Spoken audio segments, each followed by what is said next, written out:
जब भोलेनाथ ने एक टूटे हुए मन को थाम लिया। गांव के किनारे एक छोटी सी झोपड़ी में एक लड़की रहती थी। नाम था मीरा।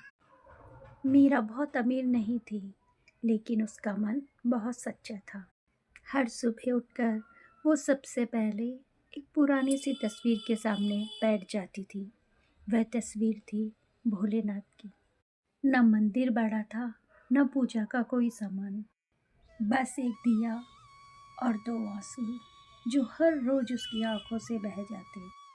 मीरा अक्सर मन ही मन कहती, भोलेनाथ, सब कहते हैं आप बहुत दयालु हैं, पर मेरी बारी कब आएगी। उसकी जिंदगी बहुत मुश्किलों से भरी थी।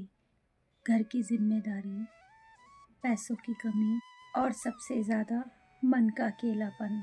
कभी कभी वो रात को छत पर बैठकर आसमान को देखती और बहुत धीरे से बोलती, शायद भगवान भी मेरी आवाज़ नहीं सुनते। एक दिन बहुत बुरा दिन था।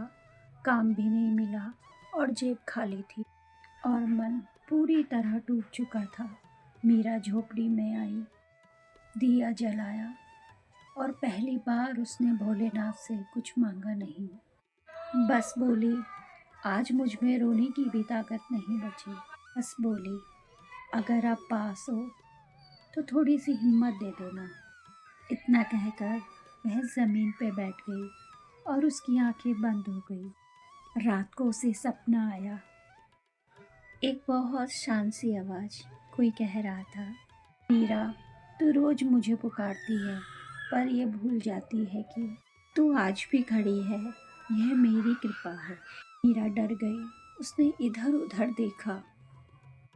फिर वही आवाज़ आई, तू अपनी आंसुओं को अपनी कमजोरी समझती है, पर मुझे वही सबसे ज़्यादा प्यारे लगते हैं। मीरा की आंखों से नींद में भी आंसू बहने लगे। सुबह जब उसकी आंख खुली, दिल बहुत हल्का लग रहा था, जैसे कोई बोझ उतर गया हो। वो फिर उसी तस्वीर के सामने बैठ गई और पहली बार मुस्कुराकर बोली, भोलेनाथ, आज मन बहुत शांत है और कुछ मांगने का भी मन नहीं।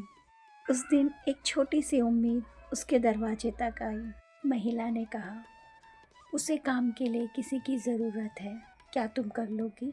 मीरा को यकीन नहीं हुआ, पर उसने हाँ कह दी।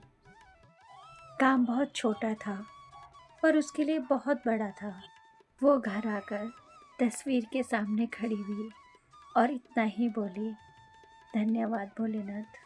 दिन बीतते गए और धीरे धीरे हालात भी बदलने लगे। कोई चमत्कार नहीं हुआ, आसमान से कुछ गिरा नहीं, पर मीरा के अंदर कुछ बदल गया। अब वो टूटी नहीं रहती थी, अब वो डरती नहीं थी। एक दिन वो फिर उसी छत पर बैठी थी, पर आज उसकी आंखों में आंसू नहीं थे, उसकी आंखों में भरोसा था। उसने आसमान की तरफ देखकर कहा, भोलेनाथ, आपने मेरी ज़िंदगी नहीं बदली, आपने मुझे ही बदल दिया। तभी हवा का एक हल्का सा झोंका आया।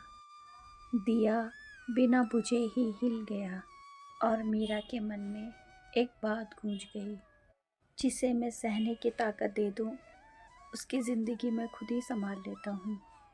दोस्तों, भोलेनाथ हमारी हर परेशानी तुरंत ख़त्म नहीं कर देते, पर वो हमें टूटने से बचा लेते हैं। अगर आपकी ज़िंदगी में भी कोई मुश्किल चल रही है, तो भोलेनाथ आपकी परीक्षा नहीं ले रहे, आपको तैयार कर रहे हैं। हे भोलेनाथ, जिसने भी ये कहानी सुनी, उसके मन को शांति देना और उसके घर पर अपनी कृपा बनाए रखना। राधे राधे। फिर मिलते हैं एक नई कहानी के साथ।